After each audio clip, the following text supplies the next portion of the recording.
Italy میں میلان کی ایک عدالت نے ایک مقدمے میں ایسے غیر ملکیوں کے حق میں فیصلہ سنایا ہے جن کے پاس کارتا دی سجورنو یعنی فار ایور کی سجورنو نہیں تھی، نارمل ڈاکومنٹس تھے،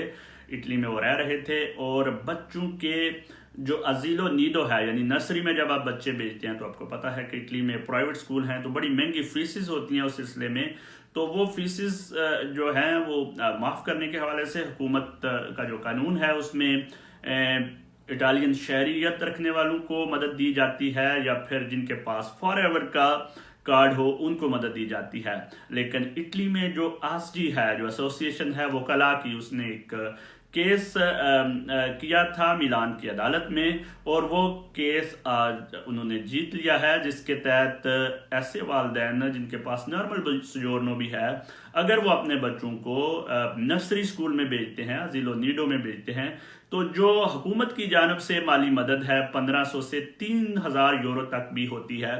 اس کے وہ بھی اسی طرح حقدار ہیں۔ عدالت کا کہنا ہے کہ یہ امتیازی سلوک ہے کہ کسی شہری کو صرف اس بنیاد پر مدد نہ دی جائے کیونکہ اس کے پاس اٹلی کا پاسپورٹ نہیں ہے یا اٹلی کے فار ایور کے ڈاکومنٹس نہیں ہیں۔ یہ ایک اچھی خبر ہے ان والدین کے لیے جو بچوں کو نرسری اسکولوں میں بھیجنا چاہتے ہیں۔ ازیلو نیڈو بہت چھوٹے بچوں کے لیے ہوتا ہے،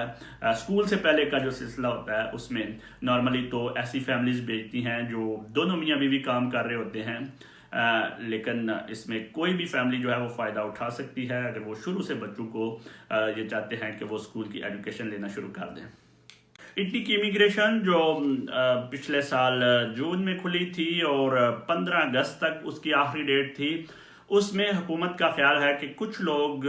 لوگوں نے فیس تو جمع کرا دی تھی 500 یورو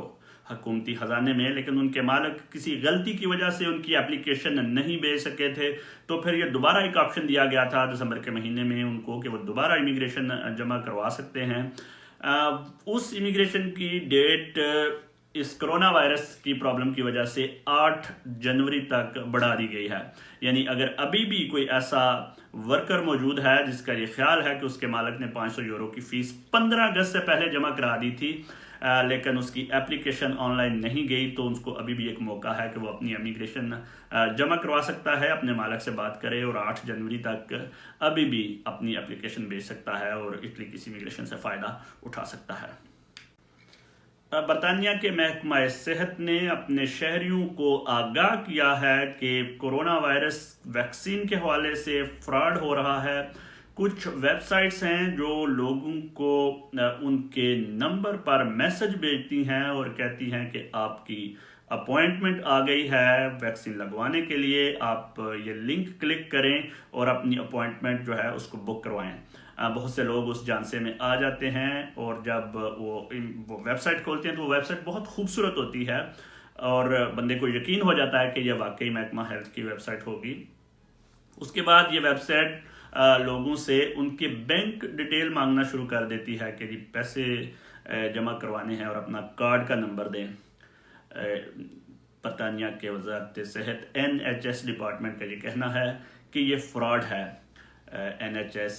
کسی سے بھی پیسوں کی ڈیمانڈ نہیں کرتا اور نہ ہی کبھی کسی سے بینک ڈیٹیل یا بینک کارڈ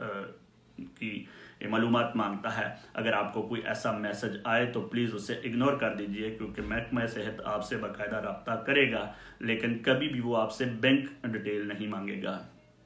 اسی طرح کی شکایات پہلے HMRC جو ڈپارٹمنٹ ہے برطانیہ کا ٹیکس ڈپارٹمنٹ، اس حوالے سے بھی لوگوں کو میسیجز آتے رہتے ہیں، آپ کی اتنے 100 پاؤنڈ کا جو ٹیکس ریفنڈ ہے وہ آپ لے سکتے ہیں۔ آپ لنک کو جب کلک کرتے ہیں تو بڑا خوبصورت لنک ہوتا ہے اور اس کے بعد وہ بھی آپ سے کارڈ کی ڈیٹیل مانگنا شروع کر دیتا ہے۔ تو ایسے تمام میسیجز جو سرکاری محکموں کی جانب سے آئیں اور جس میں آپ سے بینک ڈیٹیل مانگنا شروع کر دیں،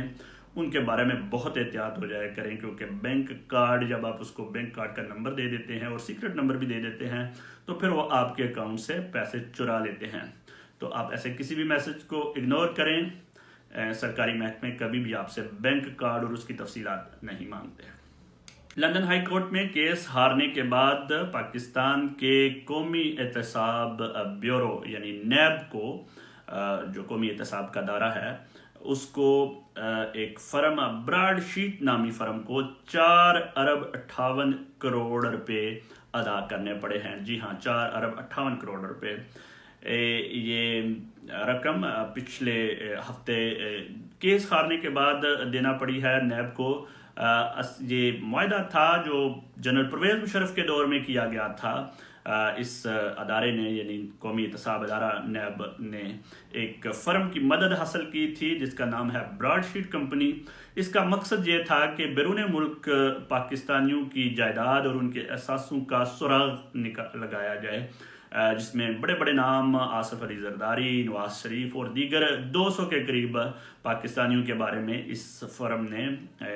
کھوج لگانا تھا کہ ان کی جائیدادیں باہر کے ملک میں ہیں یا نہیں. اس قسم کی کوئی جائیدادوں کا سراغ تو نہیں لگایا جا سکا، کیونکہ بعد میں پرویز مشرف صاحب نے ان سیاستدانوں کے ساتھ معاہدہ کر لیا تھا اور NRO کے ذریعے یہ واپس آ گئے تھے، اور نیب کو ضرورت نہیں رہی تھی کہ وہ اس قسم کے کانٹریکٹ کو آگے لے کر چلتی، جس کے بعد اس براڈ شیٹ نامی فرم نے کیس کر دیا اس کے اوپر کہ آپ اس طرح ہم سے معاہدہ نہیں ختم کر سکتے. اور اس سلسلے میں آنے والی حکومتوں میں اس کو سیٹل ڈاؤن کرنے کی بھی کوشش کی جاتی رہی، لیکن یہ پھر بھی معاملہ حل نہ ہوا. تو اس کے بعد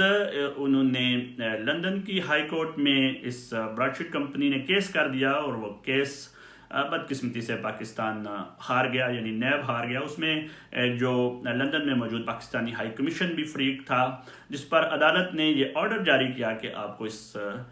کو رقم ادا کرنا ہوگی. اور اب جو تازہ ترین خبر یہ ہے کہ ان کو یونائٹڈ بینک لمیٹڈ کی آف پاکستان کی جانب سے رقم کی ادائیگی کر دی گئی ہے. یہ بڑی بدقسمتی کی بات ہے کہ ایک ایسا ادارہ جس کا کام یہ ہونا چاہیے تھا کہ وہ زیادہ سے زیادہ کرپٹ سیاستدانوں کا سراغ لگا کے